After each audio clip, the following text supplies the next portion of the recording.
This is Radar for On the Radar Entertainment blog, coming to another edition of MLB Observations for the 2021 offseason hot stove.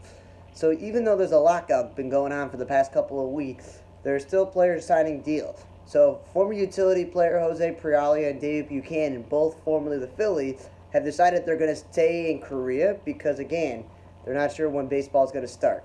Cubs signed Dixon Machado, a utility player, and Ilimbar Vargas, and relief pitcher Jonathan Holder, P.J. Higgins, and Locke St. John. Again, minor league deals just for organizational depth. These teams are trying to stock up. Tyron Guerrero, who last pitched in the White Sox AAA system, is going over to Japan, and Colin Ray is going to Japan. Now, Colin Ray pitched overseas last year, but then left and came back and played in the major leagues. So he's just going back to Asia for another season, because he's the type of guy where he was all his promise as a young starting pitcher, but then got hurt. And he's bounced around between the team. Might as well get the guaranteed money in Japan. Andrew Suarez, another type of pitcher who's a swing guy, can start and relieve. Formerly with the Giants, he's going to Japan. The Reds signed Jake Bauers to a minor league deal. Now, unless the National League, when they get out of this bargaining agreement, this new collective bargaining agreement, they're going to have a DH. This team has Joey Votto and Mike Moustakas and Nick Senzel, and they got Jonathan India, and they got Eugenio Suarez. All should be playing the infield. Nicky Castellanos is a free agent, but then Jesse Winker is more of a DH than an outfielder. So there's not room for Jake Bauers, really, because Jake Bauers was a promising young first baseman with the Rays. Then when he got traded to Cleveland stupidly thought, we'll throw him in the outfield. Then Seattle got him, goes, we'll throw him in the outfield, despite the fact that there's a first base and a DH spot open in the American League on both of the Indians and the Mariners. So I still think he's young enough that if he gets an opportunity to be a first baseman DH, he'd help somebody, but the Reds are the wrong team. Drew Rosinski and Wes Parsons, also, journeyman career minor leaguers bouncing to the team. They're just staying in Korea just because that's best for them right now. Ivan Nova, who I still think could be a number 5 starter for a team that's going to make the playoffs to eat innings, or if a team like the Pirates who stink, or the Diamondbacks who are a bad team, or like the Tigers or the Royals, so they're not going anywhere. You get a veteran guy like Ivan Nova. He pitches for you in the first half, and he pitches okay enough for desperate teams go to the playoffs needing back-end starting pitching, and you flip him. But he said, I'm going to go to Korea. Daniel Palka, formerly of fame with the White Sox, he's signed a minor deal with the Mets, and the Mets now have a bunch of outfielders who are not really outfielders. Polka's not a great outfielder. Dominic Smith is already masquerading as an outfielder. Marquez is an outfielder who's not really an outfielder. And they want to maybe throw J.D. Davis or Jet McNeil back in the outfield. No, they got way too many non-real outfielders on this team that I said, no DH. So it's just going to be AAA depth there. Dodgers avoid arbitration on Cody Bellinger. That's one of the 2 best players. It makes sense. Charlie Barnes, another minor league pitcher, he's going over to Korea. Ryan Braun and Jonathan Lucroy have been announced that they're going to go to the Wall of Honor for the Brewers. That makes sense. Jonathan Lucroy is probably the best catcher in Milwaukee Brewers history. You're going to be like, what about Ted Simmons? And I'm like, Ted Simmons spent a lot of time on both the Cardinals and the Brewers. But I feel like Jonathan Lucroy, specifically as a Brewer, is the best Brewers catcher because B.J. Sherroff eventually moved all over the diamond and eventually becoming an outfielder. And Ryan Braun is definitely one of the greatest outfielders in their history as well, steroids or not. And then Prince Fielder joins a Walk of Fame. He's definitely tied with Cecil Cooper as the best first baseman in their history, but we all know that Fielder, if he was in the American League his whole career, would have been like his father as a journeyman DH for every team. And Major League Baseball is now being sued over the 2019 plan that they said they're going to eliminate 40 minor league teams. It really happened last year because there was no minor league season, and for cost, and a lot of major league teams want to have full control over minor league teams and how they run stuff. But minor league baseball is part of America. It's like if you live in Indiana, you don't have a Major League Baseball team, but you could have a single A team, a double A team, or even a triple A team, and that's how your connection to baseball. So that's why I don't like them getting rid of minor league teams. In the baseball world, we lost Kimira Barti, who his time in Pittsburgh as a coach, and most recently with the Tigers and before with the Phillies. He was a beloved player for them. He's a former Tigers, Reds, and Rockies outfielder, and he had been coaching, and he went straight into coaching, and everybody really liked him because he was working in the minor leagues with players, and then he's working in the majors with players, and everybody liked him. So it's always sad to lose somebody, especially when he only was 49 years old, and everybody really liked the guy, and they said that he died from a large brain tumor in his brain, which is really sad. Now, in baseball hiring news, Mark Kazi, former Major League outfielder who played for the Oakland A's, who worked for the Padres first as a special assistant and then a hitting coach, and then he worked for the A's as a bench coach, base coach, roving instructor, just major league coach, quality control coach. They have given him the job because what happened was Bob Melvin, even though he had 1 year left in his deal, they said, nah, you can go to San Diego. Oh, your bench coach wants to join you in San Diego?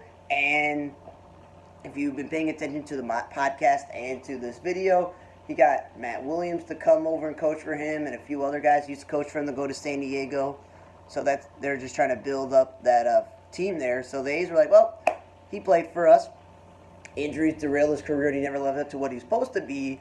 But he was a pretty good player, and he's been a coach and worked in the front office for 2 teams. So we might as well hire him. So the A's have hired Mark Kazi, which I think is a good thing, because that's a good move. Because the A's are that team that just scrape every year to get to like 80-something wins, close to 90, and then they make the playoffs, but don't do anything. It's a good move. The Mets, though, when their last manager was Luis Rojas, who may have been a manager in the minor leagues and been on the coaching staff for years, and that didn't work out. Mickey Callaway, a career pitching coach, never really a manager, and now he's like banned from baseball. He was the manager before. So the Mets hiring, Buck Showalter, I think is an amazing thing because Buck Showalter, if you remember this, he managed the Yankees before Joe Torre, but he's famous for rebuilding the farm system and developing a culture there. But then they're like, he wasn't getting them further as they wanted to along in the playoffs, so they bumped him out. It's not a diss on Joe Torre because he was a great manager in other places, but that's what happened there. Then he helped build up Texas until they booted him, and they started having success. He built up the expansion Diamondbacks team like out of nothing, and then they fired him, and Bob Brenly took over. And Bob Brenly's, I consider, one of the world's worst managers ever in a World Series. And then when he went to Baltimore, they were the most successful winning team in baseball over that time stretch he was there before the last year or two when they just sunk down to the bottom. Because they were averaging 70 to 80 wins every year. They made the playoffs a few times as a wild card team. And it was probably their most successful time as a franchise since the Cal Ripken years. So he knows what he's doing in all the stops that he came before him. Because the last time the Mets had real success was Terry Collins, who was a veteran manager, Jerry Manuel, a veteran manager, and Willie Randolph, former Major League player who, has done it before. They had Art Howe, they had Bobby Valentine. So it's good that the Buck Showalter's there because the Mets needed to go with somebody with experience because the Mets always will have these big-name players, and they're not sure what they're doing there. Yankees have overhauled their staff, and former Mets manager Luis Rojas is one of the guys going over there. Well, they hired Eric Chavez, and Eric Chavez supposedly was working for the Yankees front office first. Then he went to Anaheim, who followed Billy Epler, who's now the Mets GM, and he managed the minor leagues, he worked with players, and so the Yankees like, let's bring you back, and you're going to become one of our hitting coaches. And definitely that dude knew how to hit. He was a pretty good player for them. Brian Price, as I mentioned, with Matt Williams and Ryan Christensen and all these guys joining Bob Melvin. Well, he's joining the Padres staff as senior advisor, and he's a former Major League manager and pitching coach. So that's just like building a super staff in San Diego.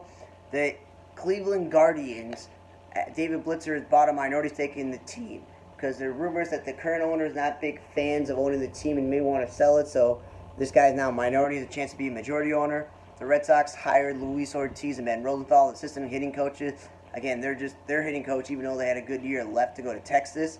Orioles have been reshuffling their staff. They hired Matt Borgschul and Ryan Fuller as hitting coaches, and they're trying to revamp that.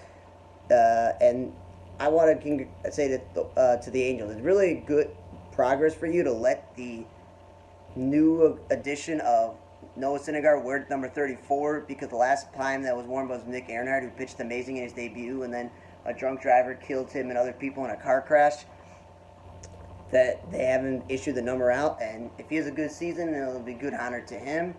And then the last 3 moves that happened in the last 24 hours before I recorded this video where super utility player Domingo Levy has joined the Padres on a minor league deal, and former Brewers backup catcher David Freitas has joined the Yankees. we all know at some point either Gary Sanchez is going to go down or Kyle Hinischkaga is going to go down, and Rob Brantley, who played last year for them, will play again. So for him, he's the only catcher that they can turtle with an injury, so signing a former veteran backup catcher is good organizational depth. And the Dodgers, who only have Austin Barnes really as the backup catcher to Will Smith, signed, Tomas Telis, who's bounced around from the league to a minor league deal again. Those two moves are great. Domingo Levia, that's a super utility thing. That's only when things bad happen. Daniel Palco is only going to be when something bad happens with the Mets. If Joey Votto or somebody goes down, that's a major key. That's the only way that Jake Bauers is going to play. And Dixon Machado, Omar Vargas, that's if things go bad with the Cubs and need to call two super utility players. But yeah, most of these moves that are going to be happening are players taking the guaranteed money overseas or just taking the minor league deal with hopes that because of an injury they'll be called up or they have an amazing spring training. Thanks for listening to the 2021 Week 7 MLB Hotstove for the offseason for the 21 season. For On the Radar Entertainment Blog, I'm Radar. See you guys next time.